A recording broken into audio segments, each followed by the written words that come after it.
Como nós vimos no nosso último encontro, a ação de exigir contas, que é aquela regulamentada entre os artigos, exigir contas, regulamentada entre os artigos 550 a 553, é cabível esse tipo de ação quando há um conflito de interesses relacionados ao dever de prestação de contas e a análise de eventual saldo remanescente quanto às contas quando elas forem prestadas, né? O STJ tem um entendimento no sentido amplo do cabimento dessa ação de exigir contas. O dever de prestar contas, ele pode decorrer de uma relação contratual, como um mandato, ou pode decorrer mesmo da lei, como no caso de um tutor, um curador, como nós tratamos na aula passada. E quando da prestação de contas, o que se vai analisar, vai se discriminar as receitas e despesas que se associam à administração do bem em nome alheio. Essas foram as principais informações que nós passamos no encontro passado, em caráter introdutório a respeito da ação de exigir contas.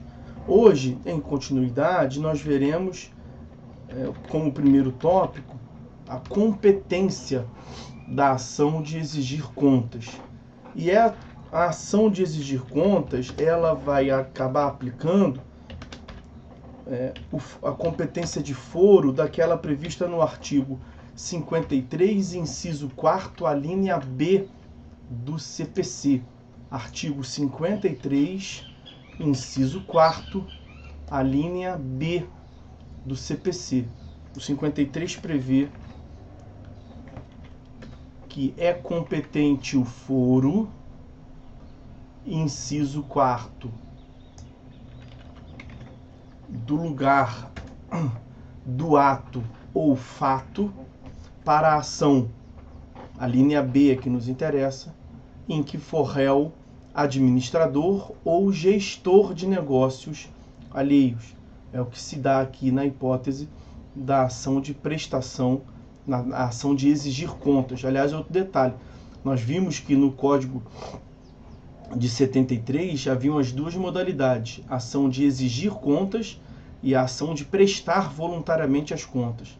E no Código de 2015, o procedimento especial é apenas da ação de exigir contas, quando o titular do direito das contas lhe exige de quem tem o dever de prestar. Quando quem tem o dever de prestar pretende voluntariamente prestar em juízo, isso se dará pelo procedimento comum, já que não há um procedimento especial.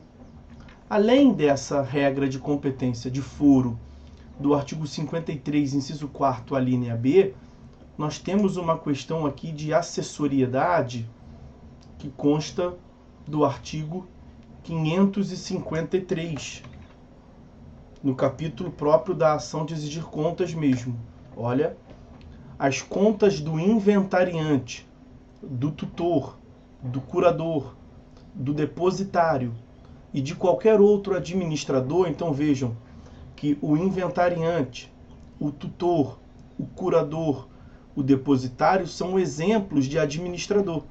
São exemplos de sujeitos no processo que administram bens alheios e que têm, portanto, o dever de prestar contas. Então aqui nós temos belos exemplos. As contas do inventariante, do tutor, do curador, do depositário e de qualquer outro administrador serão prestadas em apenso aos autos do processo em que tiver sido nomeado. Então, aonde o inventariante foi nomeado, o tutor, o curador, o depositário foi nomeado, é que ele vai prestar contas em apenso. E o parágrafo único vai trazer como consequência, olha, se qualquer dos referidos no caput, inventariante, tutor, curador, depositário, qualquer outro, for condenado a pagar o saldo e não o fizer no prazo legal, o juiz poderá destituí-lo. O juiz poderá sequestrar os bens sob sua guarda, glosar o prêmio ou a gratificação a que teria direito e determinar as medidas executivas necessárias a recomposição do prejuízo. Então, esses sujeitos processuais, eles são remunerados da sua atuação. Se eles causaram prejuízo a terceiros, ao titular do bem, eles vão pagar, vão compensar, o juiz pode determinar uma compensação, né? Aquilo que eles teriam a receber já vai diretamente a quem sofreu o prejuízo e, eventualmente, se ainda remanescer saldo, aí vai executar pelas vias convencionais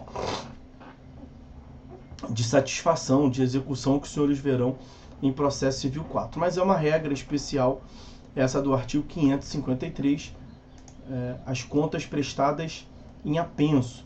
E essa questão das contas prestadas em apenso decorre, por sua vez, da regra do artigo 61 do CPC. A ação acessória será proposta no juízo competente para a ação principal. Então, veja, nós temos um processo de inventário. A ação de exigir contas, prestação de contas do inventariante, ela é uma ação acessória. Então, vai tramitar no mesmo juízo do inventário. Por isso que o 553 prevê que vão tramitar em autos apenso. Tá? O 553 decorre, portanto, da regra mesmo do artigo 61 do CPC. Há uma relação de acessoriedade e principal. Acessoriedade na ação de exigir contas, na prestação de contas, e principal no processo principal, no processo autônomo, que vai ser o processo de inventário, o processo no qual foi nomeado o tutor, o curador, o processo no qual se deu a nomeação do depositário ou qualquer outro administrador. Então, sobre a competência, era isso que tínhamos para falar aqui com os senhores. Vamos tratar também a respeito da petição inicial da ação de exigir contas. Vamos colocar assim, item de número 2, para dar uma diferenciada ali. Item de número 2. Primeiro foi a competência, item 2, petição inicial. O que nós temos para trabalhar aqui com os senhores sobre a petição inicial?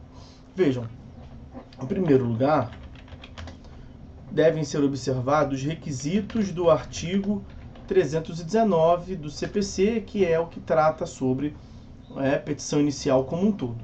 Okay?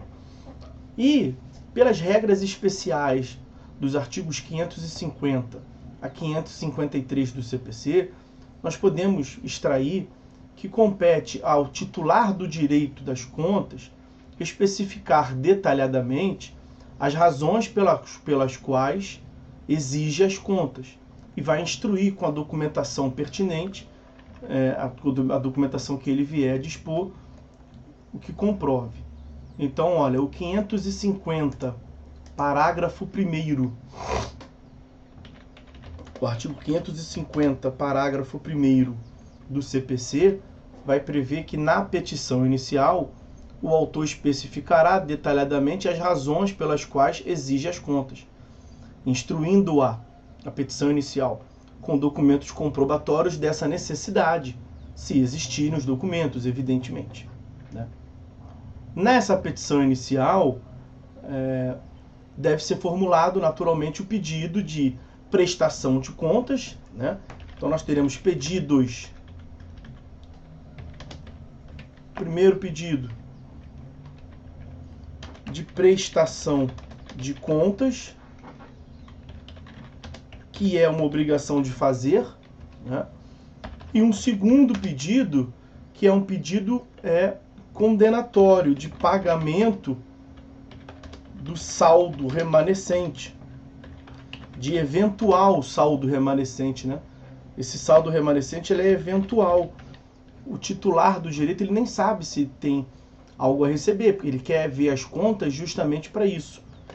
Então, o pagamento do saldo remanescente, que é eventual, é um pedido de natureza condenatória da obrigação de pagar quantia. Portanto, são os dois pedidos que devem ser formulados na ação de... o 550 caput, ele não fala especificamente desses pedidos, mas olha o que o caput prevê. Aquele que afirmar ser titular do direito de exigir contas. Nós vimos que a titularidade do direito de exigir contas pode decorrer da lei ou de um contrato, né? Então, quem se afirma titular vai requerer a citação do réu para que preste as contas ou ofereça contestação. Então, a prestação das contas é uma obrigação de fazer. E a apuração de saldo remanescente, ela decorre da análise das contas. Por isso que eu lhes digo que ela é eventual. Okay? Os pedidos são aqueles lá em cima, portanto. E quanto aos pedidos, incide o artigo 324, parágrafo 1º, inciso 3º do CPC. Artigo 324, parágrafo 1º, inciso 3º do CPC. O artigo 324, ele no seu caput prevê como regra que o pedido deve ser determinado. Pedido determinado. E no parágrafo 1º, que é o que nos interessa aqui, tem a exceção, que é o pedido genérico em algumas hipóteses. É lícito, porém, formular pedido genérico, inciso 3º, quando a determinação do objeto ou do valor da condenação depender de ato que deva ser praticado pelo réu. É exatamente a hipótese aqui. Quanto ao pedido de condenação ao recebimento de quantia, o autor não vai formular o quanto que ele quer, ele nem sabe se ele tem direito. Na verdade, há uma insegurança, ele não sabe se ele tem direito, porque ele não viu as contas. Ele quer justamente ter a prestação das contas para até ver se ele tem algum saldo remanescente ou não. Ele pode analisar as contas e, beleza, estamos no 0 a 0, ok.